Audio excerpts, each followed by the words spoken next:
Lizak last year, I mean, had Gilman on the ropes there, through the first two periods, and then Gilman obviously came back and won. Did you watch that match? I watched it live. Yeah, it was just I like watching. Obviously, with how past Hawkeyes, McDonough. I used to watch in like the basement, Jody's house, stuff like that. Just so it was, I watched it and it just showed pressure. He just kept good pressure and kept that pace and ended up going his way. So. You came out really strong. I mean, you tacked him right away and then rode him out. I mean, what did you see from maybe that match or another match, and then how did you apply it to this one? Well, I just knew that just keep my offense going and, wrestle hard, and hopefully things would go my way, and they did tonight. It was a lot of fun. I mean, at one point in the match, did you just almost go, all right, am I going to tech this guy or stick him? I was just working for whatever was there. I didn't want to force anything. He's a rolly kind of guy. He's funky. He's good on top. He wants to get there again. So I didn't want to roll or do something stupid and have him end up on top, legs in, me flattened out. I didn't want anything. So I was just wrestling smart and looking for holes that I was favorable in and just scoring points.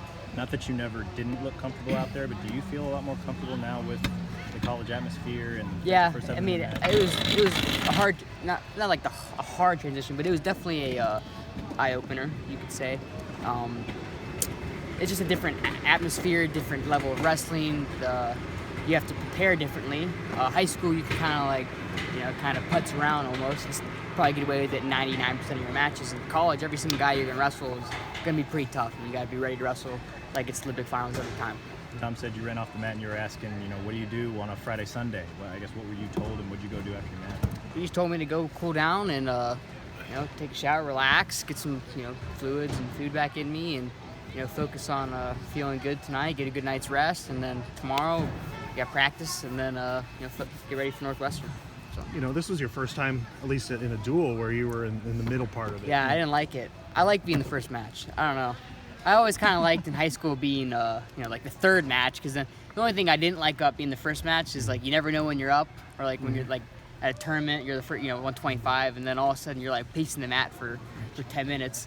But I've gotten used to it, and it was kind of funny. I think I was the third year in a row against Minnesota. We've started at 49. I was talking to Sorensen about it. It was kind of funny, but I mean, it doesn't matter. It doesn't matter where you start. Just you change a little bit and get out and ready to wrestle. Obviously, Lizak's known for his toughness on top. What did you kind of feel from him when he was on top of you there? He's clingy. He's good where he's good. You just can't let him, get to his positions. I mean, you see him turn even the best guys in the country. So you just can't. You just have to be focused and wrestle every position. Now, you've only been really doing this for a month now, after your knee and everything. I mean, how much more secure do you feel right now on the mat based on just now that you're back into this flow? Are you asking about my knee or just me? Well, with your knee, I could probably take the brace off if I wanted to. But. And then for you, you keep going, and I feel like I improve as the season goes on, and I'm still getting into it, and there's lots of stuff to work on. And the Big Ten's coming up, but right now worry about practice tomorrow, and then worry about Northwestern, and then we got a good week of practice, and we'll keep moving forward. You ever cringe about that match at the Midlands? I mean, you move on. I mean, why would? It doesn't matter. I mean, it sucks. I mean, no one wants to lose. Yeah. But I mean, I don't know why I would cringe about it. You got Sebastian Rivera coming up. I mean, that's another.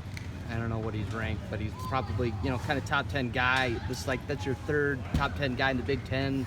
I mean, what's it kind of like running this gauntlet every time you step out there? You choose to be in the Big Ten. You know what you're getting into, right? This is I don't know what you call it, SEC of wrestling. People say so. You're ready to wrestle every match like it's Olympic finals. That's all I can say. You're ready to go. Thanks for coming back down, Spencer.